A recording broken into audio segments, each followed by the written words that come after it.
Meca Radio presenta el show de Gema Carrillo. De todo y para todos, con Gema Carrillo en La Meca Radio.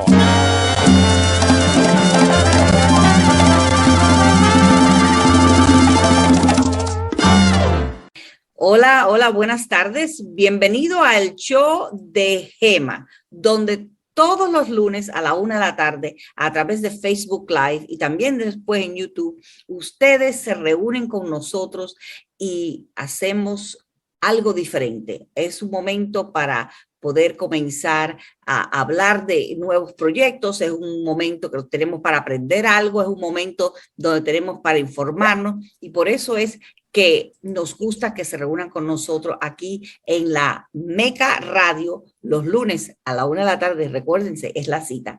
Y como siempre, le damos muchísimas las gracias a nuestros patrocinadores. Por ahí es por donde tenemos que empezar. Empezamos con The English Center en el 3501 Southwest 28 Street, que ustedes saben que ya comenzamos este nuevo curso escolar de 21-22, un poquito diferente de lo que habíamos hecho hace 18 meses. Recuérdense que el año pasado estuvimos en la casa, estábamos haciéndolo virtualmente, pero ahora tienen la suerte de tener opción. Podemos hacer el contacto para aprender, ya puede ser presencial en el mismo colegio, 3501 Southwest 28 Street, aquí en Miami, o también lo podemos hacer a través de las redes sociales. Recuérdense que si necesitan más información, depende de lo que ustedes estén interesados, si lo quieren hacer presencial o si lo quieren hacer a través de la computadora en línea, pues tienen que llamarnos al 305-445-7731.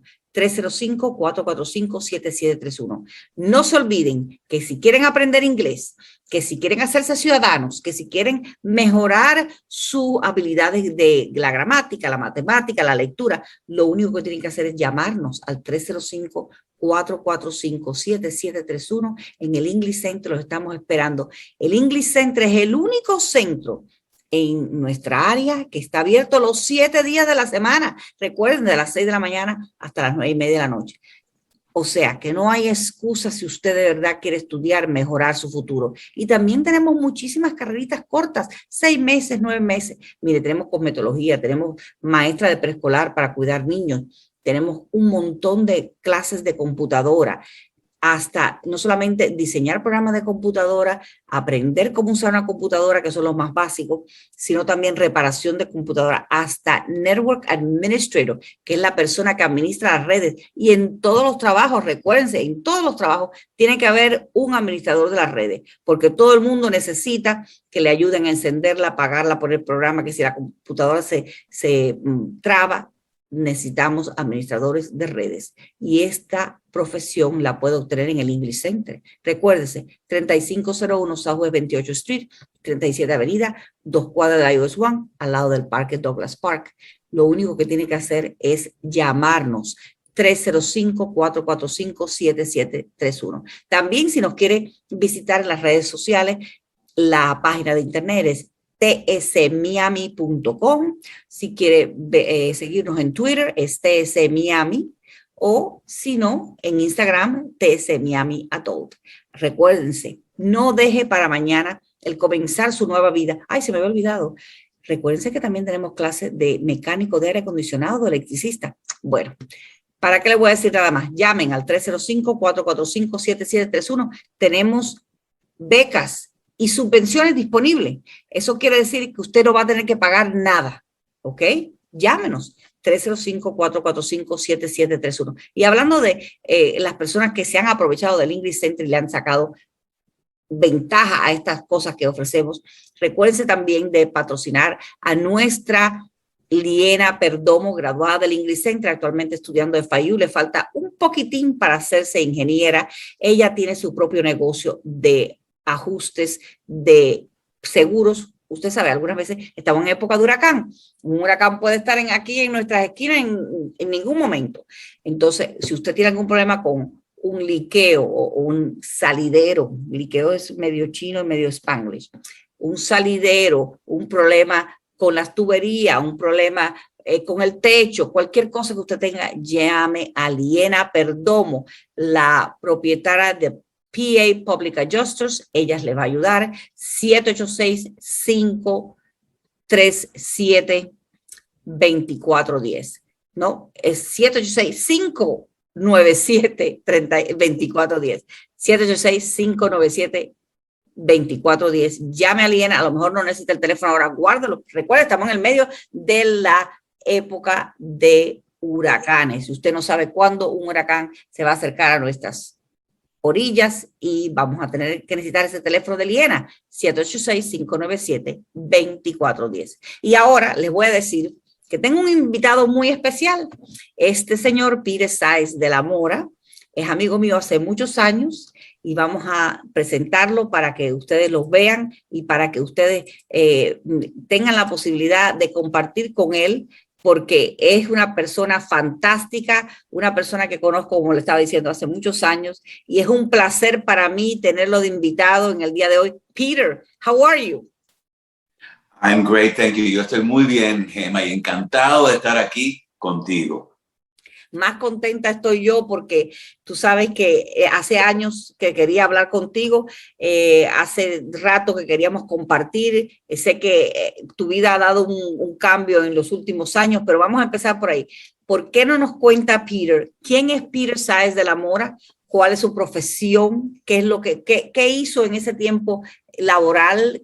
¿A qué se dedicó? ¿Cómo fue que empezaste? Etcétera. Dinos de dónde eres. Todo, vaya, los micrófonos de la Meca Radio, del show de la doctora Gemma, son tuyos. Empieza por ahí. Bueno, muchas gracias, Gemma. Mira, yo empecé con el sistema escolar, trabajando, primero que nada empecé como un sustituto. Que eso es lo que hacen muchas personas. Y yo trabajé como por un año sustituyendo clases. Justamente trabajé mucho en Coral Way Elementary, un colegio muy importante aquí en el condado de Miami-Dade, donde por primera vez se hizo un currículo completamente bilingüe. Mitad del día era en español y la otra mitad era en inglés y viceversa.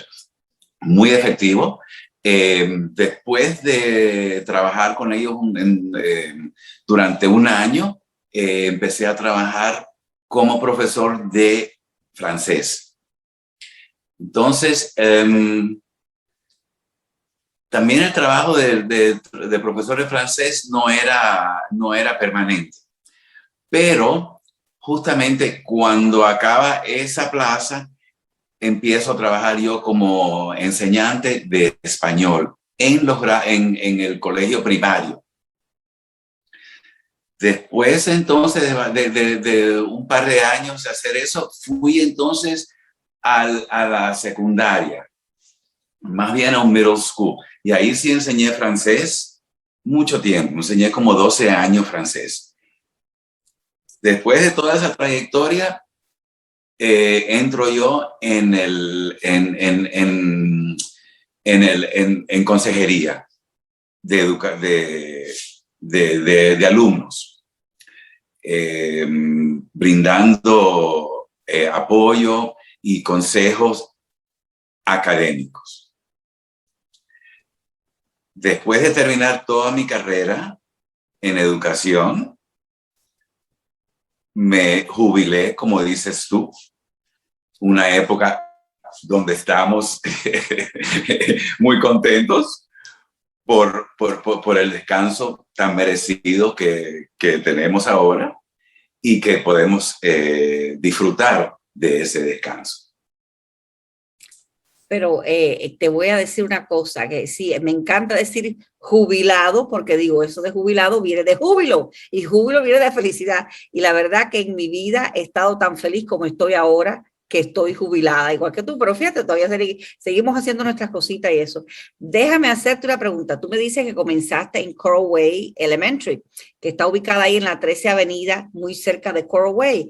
Y como tú dijiste, es el primer programa bilingüe, totalmente bilingüe en todos los Estados Unidos.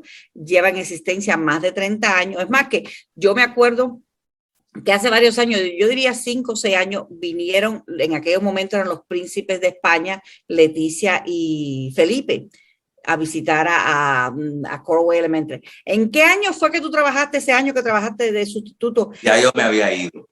Sí. Pero me acuerdo bien de esa visita, de los príncipes que fueron a Coral Way a Elementary, como que no. Ya me había ido de ahí hacía como cuestión de 5 o 6 años, yo diría. Sí. Si no me equivoco. ¿Y en qué año fue que tú trabajaste en Coral Way? Yo trabajé en Coral Way Elementary en el año, digamos, 83, 84, más o menos, en esa época. Te pregunto porque creo que esa más o menos fue la misma época que trabajó mi madre. Yo no sé si yo te he comentado, mi madre que tiene 95 años, que está jubilada también del sistema escolar, desgraciadamente, ella trabajó, sí, yo creo que tiene que haber sido más o menos en el 83, 84, en esos años. Después tengo que informarme bien.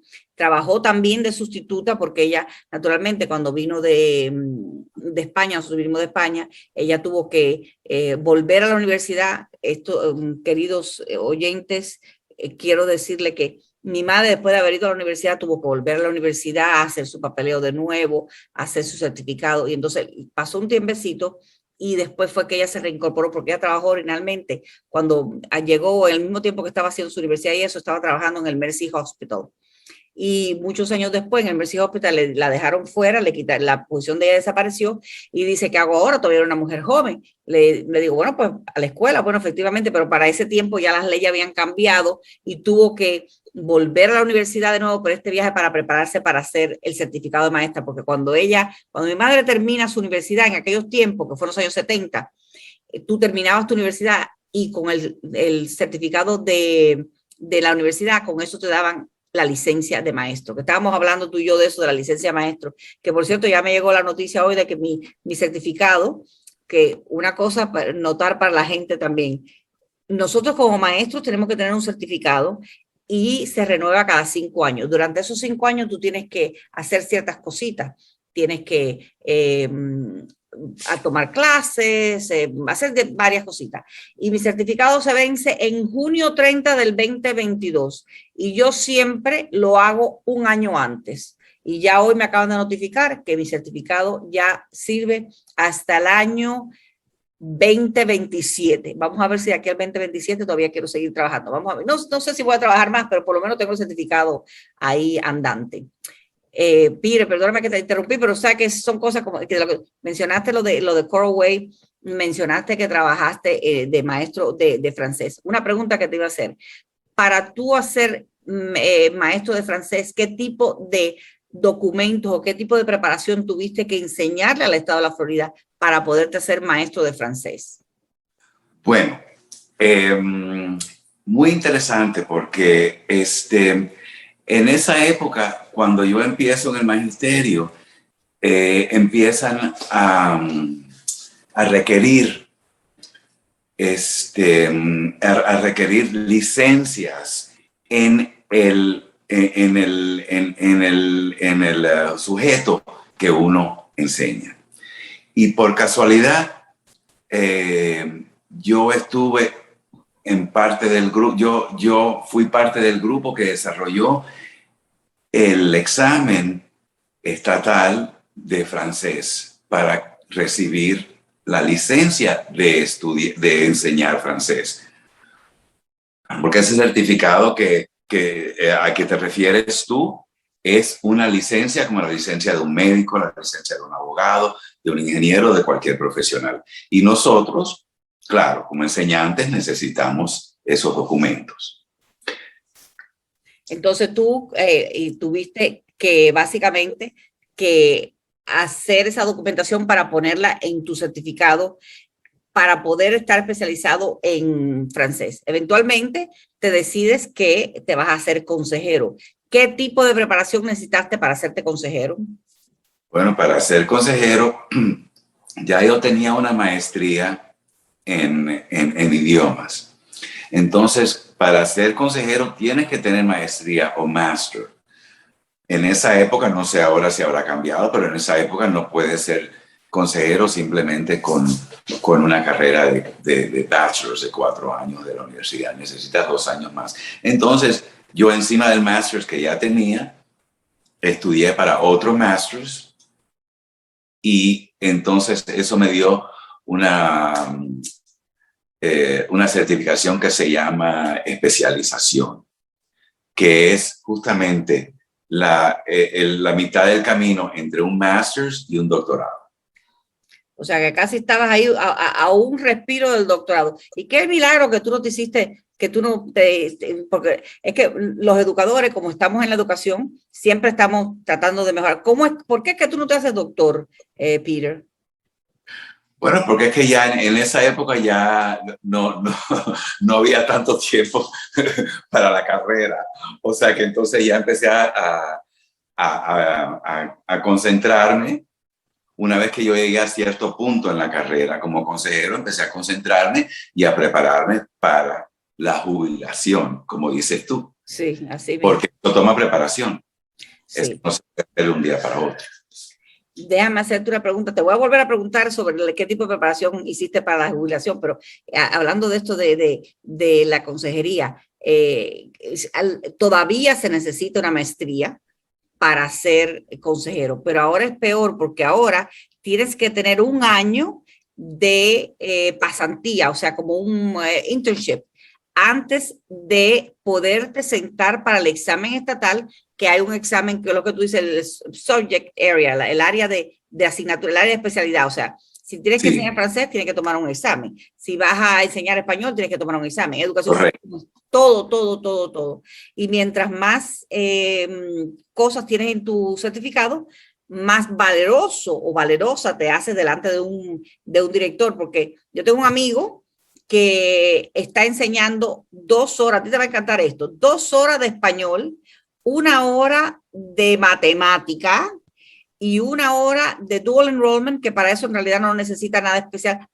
Y también es el coordinador de ESI, o sea que él tiene 4 preparaciones, pero dice él, es la única manera que podía conseguir un trabajo. Y el director le dijo, óigame, usted es muy valeroso porque usted enseña matemática, educación física, español, todo eso lo tiene en su certificado. Y encima de eso ESI, que la demanda de ESI, que son los maestros que enseñan a niños con necesidad especial, autistas, niños con problemas de aprendizaje, etcétera, es súper grandísima. Bueno, déjame hacerte una pregunta antes de que pasara a otro tema que tengo. Es que tengo tantas cosas que creo que te voy a tener que entrevistar otra vez. Pero bueno, vamos a empezar por ahora. ¿Qué tipo de preparación fue la que tú tuviste que planear para poder entrar en este paso de la jubilación? Para la jubilación. Sí. Bueno, yo hice la carrera completa. Yo pasé 35 años en el sistema escolar. Y en esa época, y a través de esa trayectoria enseñé diferentes cosas, como te he contado, español, inglés también enseñé, francés. Una vez hasta inclusive enseñé italiano. Sí, o sea que depende de las certificaciones que tiene uno. Eso ayuda mucho con respecto a la planificación del currículo del colegio. Y es verdad, si un director o una directora ve que tienes varios certificados, claro que sí, te puede usar para más clases, y la licencia o la certificación es más valiosa, por supuesto. Pero yo lo que tuve yo empecé con un bachelor's para empezar a dar clases, después el master's y otro master's. O sea, los 2 maestrías casi, bueno, y el otro máster que era como una especialización, que era un poquito más del máster, porque son como 1 año y medio, casi 2 años después de esa maestría. Peter, déjame hacerte una pregunta sobre lo de consejería. Muchas personas se creen que un consejero escolar pues es un poco como un psicólogo, ¿no? Que bueno, aconseja a los niños cuando tienen problemas, no sé qué. Pero explícanos un poquito qué es lo que envuelve eso de ser consejero, porque no es solamente el dar consejo. Hay un montón de cosas. Yo me acuerdo que cuando tú y yo trabajamos juntos, yo te conocí hacía tiempo, porque yo te conocía desde que tú estabas, creo que en Miami Spring Middle. Y entonces, pero después cuando pasé a Miami Beach Adult, que estuve ahí muy poquito tiempo, nada más que estuve como 8 o 9 meses, te veo a ti y tú dices, bueno, esto de ser consejero, lo único que uno si no estás encima de las nuevas leyes y las nuevas cosas, y los nuevos exámenes, las nuevas pruebas, en 3 meses estás obsoleto. O sea, que menos de 3 meses puedes estar obsoleto si no te mantienes arriba. Háblanos un poquito de qué tipo de preparación envuelve eso de ser consejero escolar.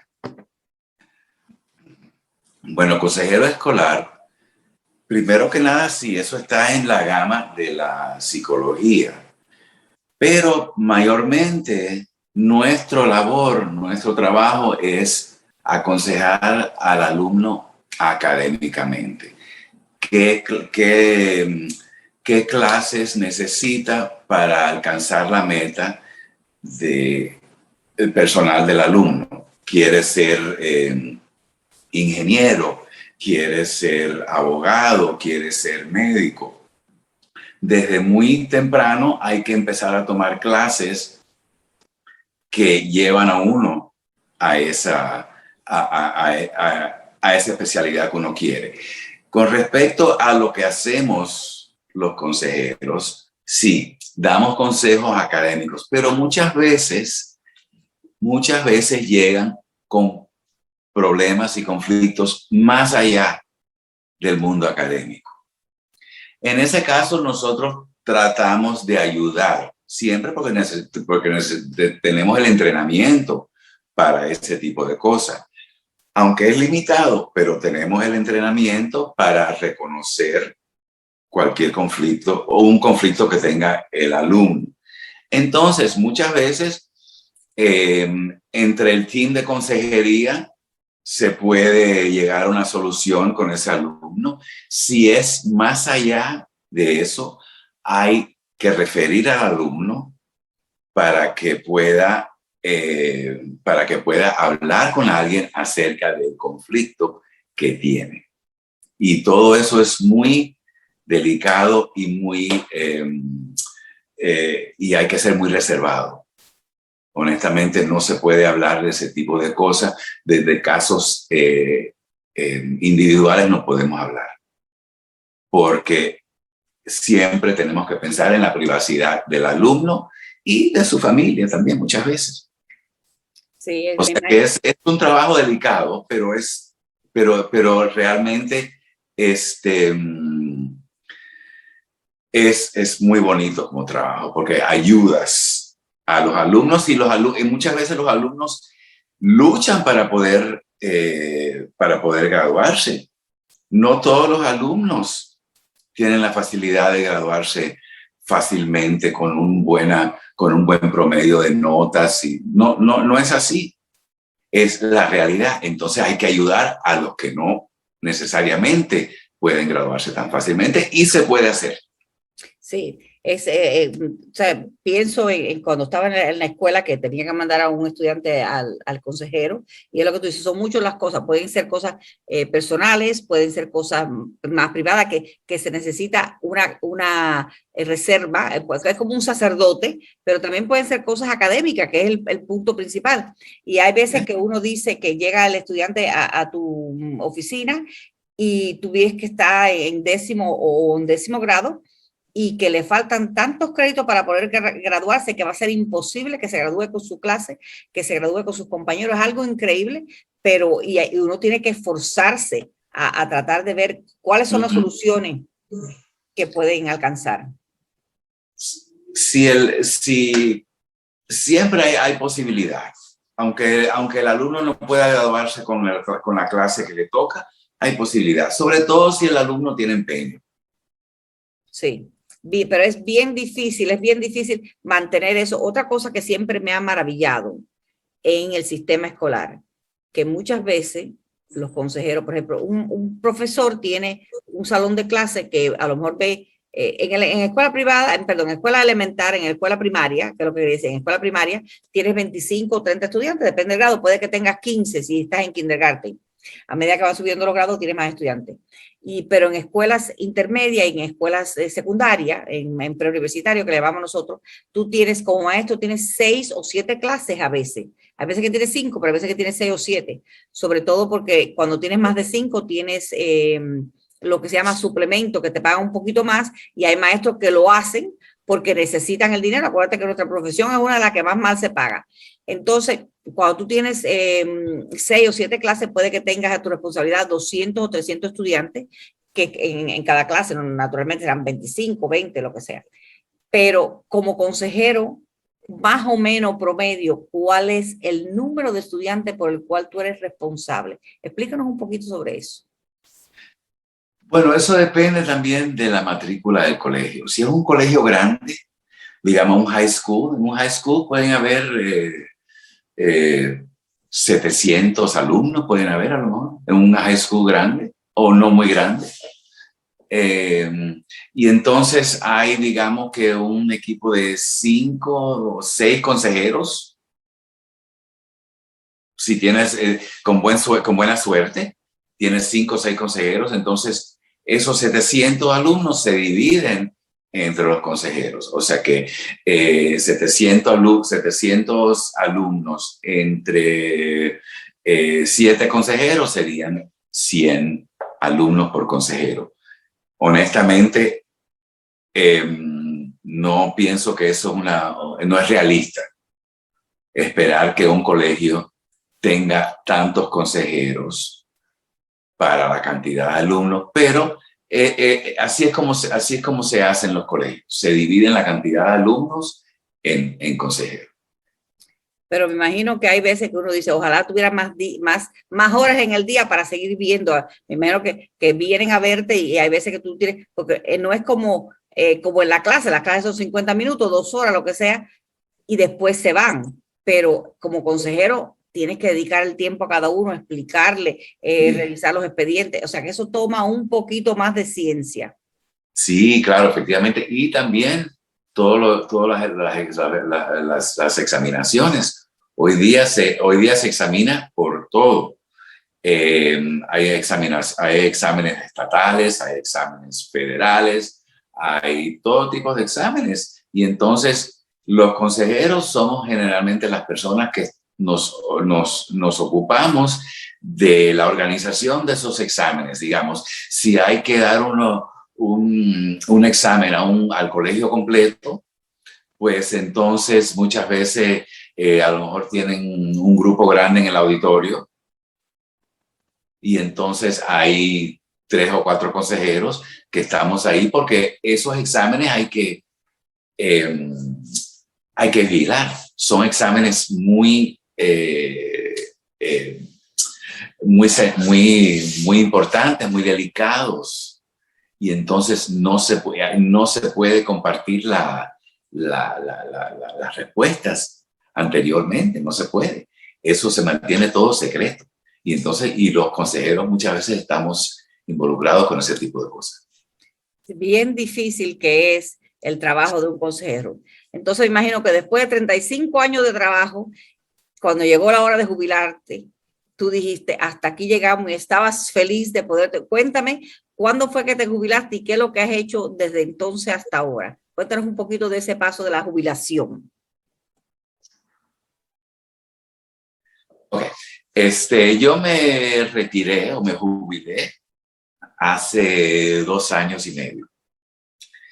Y por supuesto que disfruté mucho, sobre todo al principio, de mi tiempo libre. En esa época fui yo al Museo de Historia de Miami y vi una exhibición que me dio una idea. Bueno, ¿sabes qué? Vamos a hacer una pequeña parada para que nos hables un poquito de esa idea que recibiste, porque quiero que las personas que nos están viendo y escuchando a través de la Meca Radio, que no se pierda ni un momento, porque, o sea, que eso fue parte de tu vigilación. Volvemos enseguida. Vamos a hablar de las cosas que hiciste durante el tiempo, ahora que te jubilaste, uno de los proyectos que más se ha acercado a ti y de lo que venimos a hablar especialmente hoy. Enseguida regresamos. Ustedes saben, estimados amigos, que cuando les recomiendo un producto es porque está garantizado. Cuando usted piense en maíz criollo, a partir de ahora, usted tiene que pensar en Pintón, una marca reconocida en todos los Estados Unidos y el mundo. El mejor maíz rallado para hacer tamales y frituritas cubanas. Búsquelo en Sedanos y pruébelo. Me va a dar la razón. Sin dudas, Pintón tiene el mejor maíz criollo para hacer las frituritas, estas características que conocemos del maíz, y por supuesto los mejores tamales. Ayer mi esposa hizo frituras riquísimas y hoy hizo los tamales. Deliciosos. Recuerde, busque Pintón en Sedanos y usted me lo va a agradecer. Pintón. Muchas personas dicen, mi hogar es mi castillo. No importa si es un efficiency, es una mansión de 25 habitaciones con piscina. Y es verdad que nuestro hogar es un castillo, porque es el lugar donde buscamos descansar y pasarla bien y separarnos de todo lo demás. Por eso, si alguna vez tienes algún problema como salidero, si hay un fuego, si tienes daño por un huracán, o a lo mejor tienes algún problema de plomería, recuerde que deben llamar a Preferred Adjusting Services, que ellos le van a ayudar. Pueden llamar al 786-597-2410. Liena, ¿no es verdad? Es correcto, nos pueden llamar al 786-597-2410 y lo podemos ayudar con salideros de agua, con tupiciones, con daños por causa del huracán, fuegos, vandalismo, moho. Cualquier daño que tenga su propiedad, lo primero que tiene que hacer es llamarnos al 786-597-2410. Diatrio Medical Office, 11760 Bell Road en Miami. En la suite 741 tiene su consulta el doctor Enrique Fernández con todos los requisitos. La amabilidad caracteriza a sus técnicos y profesionales. En la consulta del doctor Enrique se aceptan casi todos los seguros médicos. Una característica especial del doctor Enrique Fernández es que te escucha y te dedica el tiempo necesario. No es lo mismo que la familia tenga a su médico a que tu médico te atienda como si tú fueras de su familia. 305-559-9732.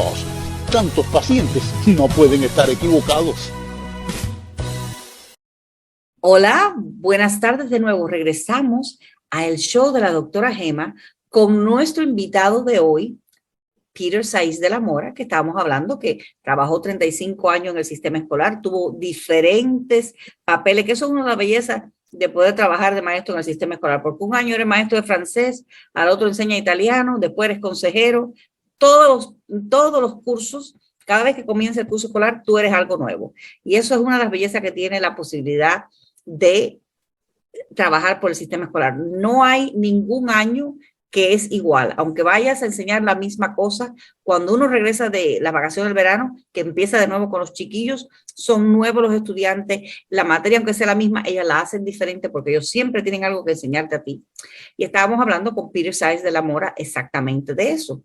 Y ahora hablamos de que él se jubiló hace 2 años y medio y nos contó que durante este retiro, este descanso, esta pausa en su vida, que tuvo la oportunidad de levantarse tarde, ir a caminar, comer, viajar, hacer todas las cosas que le encanta hacer sin tenerse que limitar porque el tiempo que tiene que volver al salón de clases, a la oficina, al trabajo, a la escuela. Ahora él está jubilado también. Y nos cuenta que un día fue a una exhibición que había en el Museo History Miami, que está ubicado en el downtown, en la biblioteca. Y vamos a preguntarle a Peter qué fue lo que le sucedió cuando él visita esa exhibición que había en el museo. Adelante, Peter. Gracias, Gemma. Bueno, cuando yo asistí a esa exhibición, una parte de la exhibición me llamó muchísimo la atención. Y cuando vi de qué se trataba, que leí todo la historia de lo que había sucedido, me pareció sumamente interesante. Y lo primero que yo pensé fue, qué buena película sería esto, qué buen guión. Y entonces... ¿De qué es lo que era? Explícanos un poquito de qué es lo que era la exhibición primero. ¿De qué trataba la exhibición? La exhibición se llamaba Queer Miami. Y trataba, y tenía que ver con toda la historia de la homosexualidad en Miami. Cómo fue cambiando todo, además de los tiempos que fueron cambiando, cómo fue cambiando todo y cómo en esa época, cómo antiguamente se bregaba con ese tipo de cosas, como la homosexualidad, que se consideraba que era un pecado, era completamente fuera de lo corriente. Una anormalidad, una normalidad. Una normalidad, iba contra las leyes de la naturaleza. Y entonces, en esa época, esa era la manera de pensar acerca de ese tema. Y entonces, esta exhibición se llama Queer Miami. Y una parte de esa exhibición tiene que ver con un nightclub que hubo en Miami en esa época, en el año 1937. Y el club se llamaba La Paloma Nightclub, perdón, La Paloma Club. Y estaba ubicado en la calle, en la calle 79 del Northwest. O sea, lo que hoy en día sería como Little River, bueno, hay un mall ahí que se llama Northside, más o menos por ahí. Yo diría que antes de Northside, yo diría que entre la séptima avenida y la 17 avenida. Un poquito más al este. Es como yo pienso, es donde yo pienso que fue. Honestamente, en mis investigaciones logré ver que sí estaba ubicado en la calle 79, pero no logré encontrar la altura. Pero yo deduje que fue más o menos en esa localidad, porque te sigo el cuento de la Paloma. En el año 1937, por supuesto que eso era un tema tabú, que eso no se hablaba, ni se veía, ni se discutía ese tema, porque estaba completamente, era completamente tabú. Entonces, los vecinos se quejaban. Pero honestamente no había nada que hacer, porque era un establecimiento, un negocio, y las personas iban a ir a tomar y a bailar y a conocerse, como hacían en cualquier otro nightclub. Entonces, un día, el Ku Klux Klan decide invadir al club. Y la noche que invaden al club, en un parque no muy lejano, que queda en la 36 calle y la 7ª avenida, se llama Moore Park. Ahí se reunieron y hubo una ceremonia de los Ku Klux Klan, e inician a 125 personas más dentro del club de Ku Klux Klan. De ahí salen a caballo, salen directamente, me imagino yo que habrá sido por la 7ª avenida. Suben a la 79 y ahí van al oeste, llegan al club, y cuando llegan al club, rompen todo, invaden el club, rompen todo, se roban el dinero que había en la caja, y también ordenan a todo el mundo que tiene que irse, que hay que ir, que tienen que salirse. Si no salen del lugar, el Ku Klux Klan dice que va a quemar el sitio, y las personas salen corriendo. 2 semanas después, el club abre de nuevo. Y no solo abre, pero uno de los shows es una sátira de los Ku Klux Klan. Y la invasión al club anteriormente de hace 2 semanas, 2 semanas anterior. Pero todo eso no lo tenías, no lo tenía el museo. ¿Tú solamente tendría alguna mención de lo que ocurrió? ¿O cómo fue que...? Sí, el museo hablaba un poco superficialmente acerca de los acontecimientos, pero yo al escribir el libro tuve que investigar un poco más. ¿Y qué es lo que más me gusta de escribir? Investigar. Porque, sí, investigar ¿por qué? Porque ahí aprende uno mucho.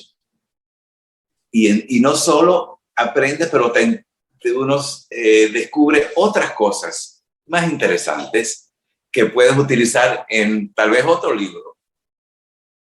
Claro. O sea que yo me ha gustado mucho esa parte de este libro que yo he escrito, lo que es la investigación. Y la historia siempre me gustaba. Y entonces, y en esa época, justamente hay que ir un poco más atrás, como 10 años atrás, para comprender lo que estaba pasando en Miami en esa época. En el año 1926, la economía se desfonda aquí en Miami. La gente pierde dinero en bienes raíces, eso se fue abajo. Se especuló muchísimo, todo se fue abajo. Encima, en el año 20, si no me equivoco, fue en el 27, 28, hubieron 2 huracanes categoría 4. Bueno, hubo un huracán en esa época que destruyó Los Cayos y destruyó el ferrocarril. Acuérdate que el ferrocarril fue lo que fundó Miami, porque Julia Tuttle le manda unas naranjas a Henry Flagler en el medio del invierno, que es lo que abre la posibilidad de que venga el tren, el ferrocarril hasta acá abajo. ¿Qué pasa? Cuando se destruye el ferrocarril en Los Cayos con raíz de ese huracán, pues se pierde la fuerza laboral, porque ¿dónde tú vas a trabajar si no hay ferrocarril? Y ahí es donde viene, y alrededor de esa época también, acuérdate que Merrick, que es el fundador de Coral Gables, había comprado mucha tierra, y ¿qué pasa? Merrick pierde todo eso a raíz de esos huracanes y todas esas cosas. Entonces, ahí, y tú sabes lo que pasa también, que cuando la situación económica está mala, la economía está mala, nosotros, los seres humanos, le echamos la culpa a los más débiles. Si no, lo único que tenemos que mirar es, estaba hablando en 1937, cuando ocurre esa noche de lo del Ku Klux Klan, pero estoy pensando que más o menos en esa época era ya cuando Hitler había invadido a Polonia, había invadido muchas partes de Europa, que fue lo que nos lleva a nosotros a entrar en la Segunda Guerra Mundial, echando la culpa a los judíos, porque después de la Primera Guerra Mundial, Alemania había quedado en una situación económica muy precaria y mejor echar la culpa a alguien, pues vamos a echarse a los judíos. Bueno, aquí le tocó la culpa a los homosexuales en aquella época. Que es un grupo. Efectivamente, pero en esa época también, bueno, sí, el ciclón, el huracán del año 1926 fue importantísimo, porque según yo también he oído a mis familiares hablar de ese huracán que también pasó por Cuba. Sí. El año 1926. Cuando yo era chiquita, ese huracán, había un programa de radio que yo oía cuando era chica en Cuba, que el señor siempre, uno de los protagonistas, y no sé si te acuerdas de eso, siempre hacía referencia, no, porque cuando el huracán y soplaba, y siempre que él hablaba de cualquier cosa, el huracán estaba pasando, puede haber estado en casa de su tía, podía haber estado en el trabajo, podía haber estado caminando por la calle, siempre ocurría durante el tiempo que él se acordaba del huracán, que es una de las cosas que, y claro, como tú dices, eso hace que cuando la economía se afecta, cuando nos afecta todo, pues tiene sus ramificaciones, ¿no? Bueno, síguenos contando, que está muy interesante. Efectivamente. Entonces, en el año 28 también pasa otro huracán categoría 4 que afecta a Palm Beach. Pero ¿qué pasa? Que es Miami, Palm Beach. Encima de eso había habido una peste muy grande que influye a la industria cítrica. Y en esa época, 40% de lo que subiera, de lo que entraba, de lo que recibía el Estado de esa industria, todo se fue abajo porque se echó a perder toda la cosecha, la cosecha de naranjas, que era tan importante acá. O sea que ese tipo de cosas lo que lleva a Miami a tener una economía bien dura en esa época. Es más, que antes del año 1929, que es cuando la economía estalla internacionalmente, ya desde hacía un año, ya la Florida estaba en muy mala situación. O sea que aquí había mucha pobreza un año antes de que estalle la economía internacionalmente. Entonces, ahora, vamos 10 años más adelante, 1937. La economía está empezando a mejorar. Hay un poco más de construcción aquí en Miami, que es cuando se están edificando todos estos edificios que hoy día son del estilo de Art Deco. Okay, en esa época no existía el término Art Deco, se llamaba Streamline Modern. Eso es lo que nosotros conocemos como el Art Deco. Entonces, cuando está cambiando toda esa economía, los negociantes de aquí quieren traer al turismo. Les interesa que venga, que promover el turismo. En esa época era La Habana, pero ellos querían promover una ciudad más moderna y con las conveniencias americanas. Entonces, ¿qué pasa? Que ese turismo trae culturas diferentes, trae maneras de pensar diferentes, y encima estaba cambiando Estados Unidos.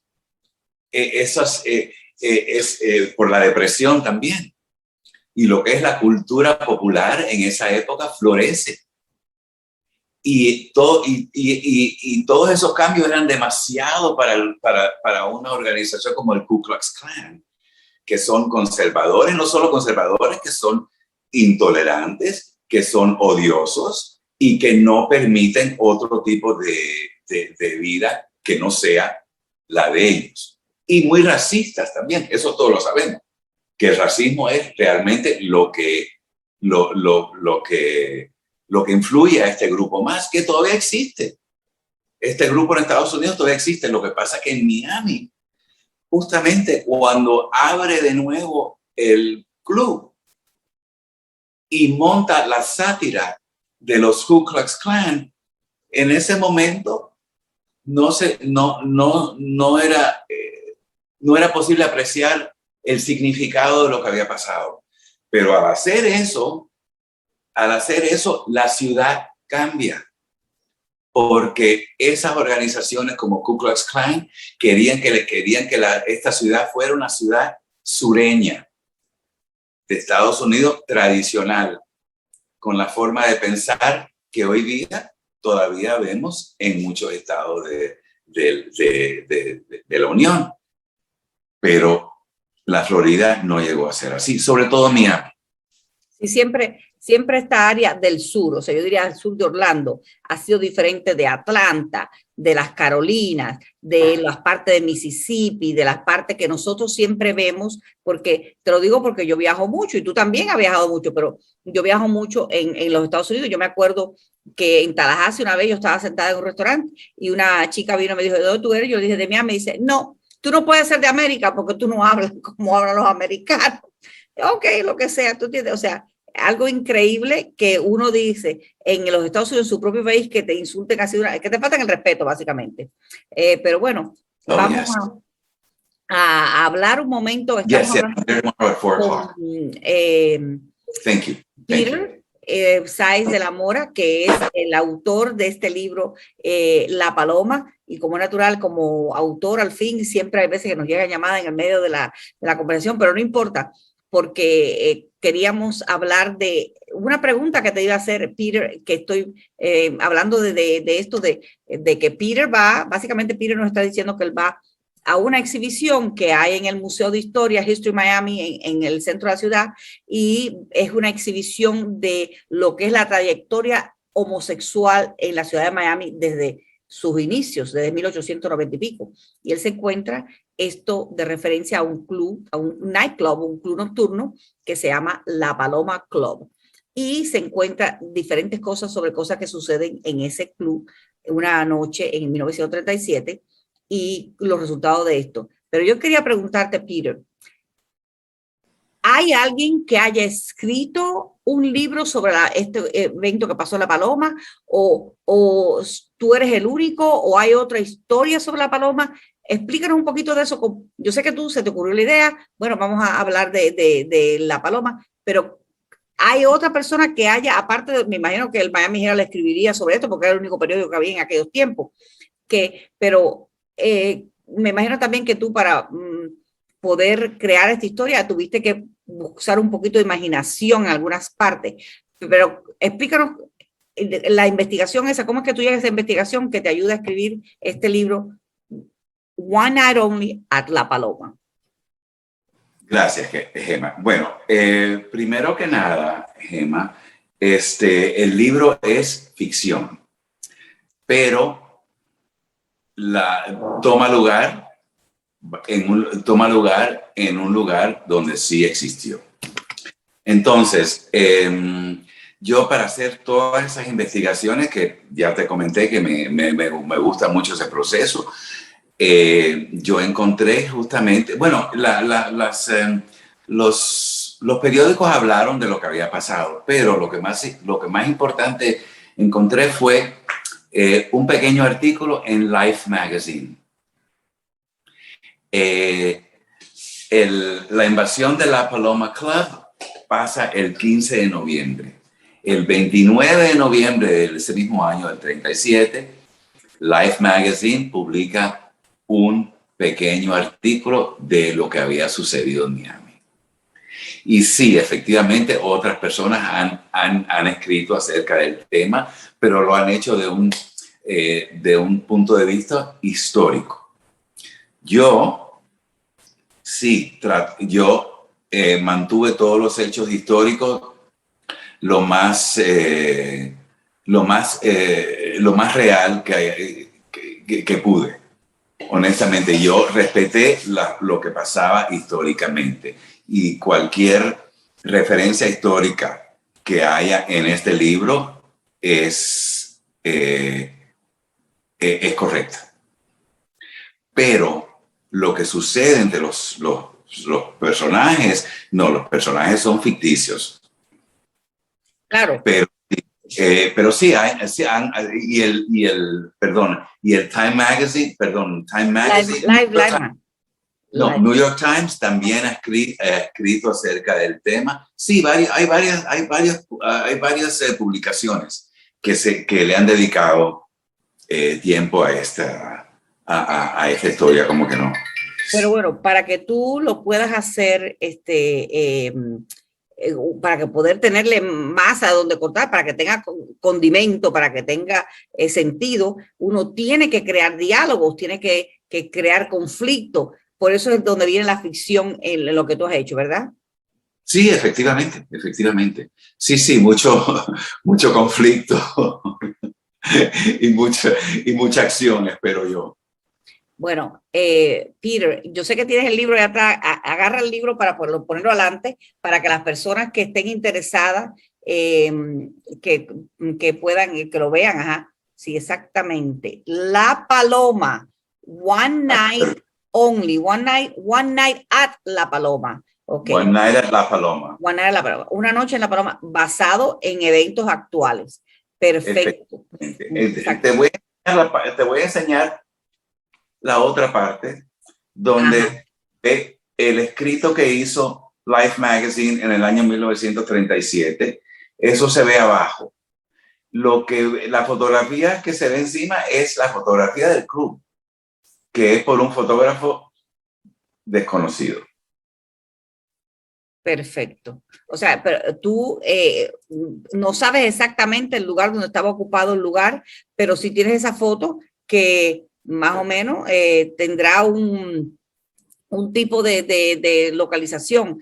Y más o menos tienes el área, porque tú dijiste que entre las 7 Avenida 17, 79 calles, algo más así que quería que supiéramos muy importante, ¿dónde es que podemos adquirir el libro La Paloma? One Night at La Paloma. One Night at La Paloma. Ese libro, el libro lo puedes conseguir como libro tradicional o se puede conseguir también como ebook, es decir, para leer en la computadora. Se puede comprar en Amazon.com y tienen la opción de cualquiera de esas dos.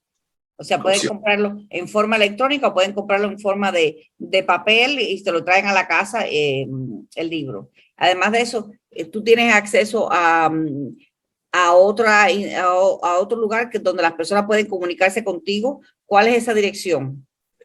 Bueno, el website el sitio de web es La Paloma Novel, como novela, lapalomanovel.com.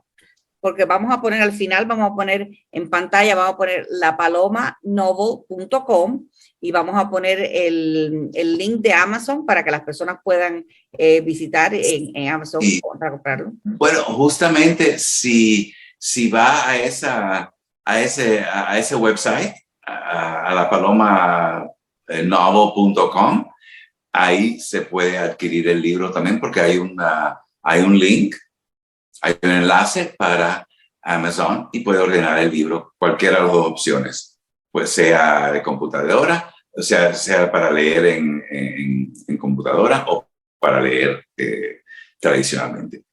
¿Hay algo más que quieres decirnos sobre este trabajo? ¿Algo que tú crees que a la persona le interese saber? Bueno, yo personalmente me divertí muchísimo escribiendo esto.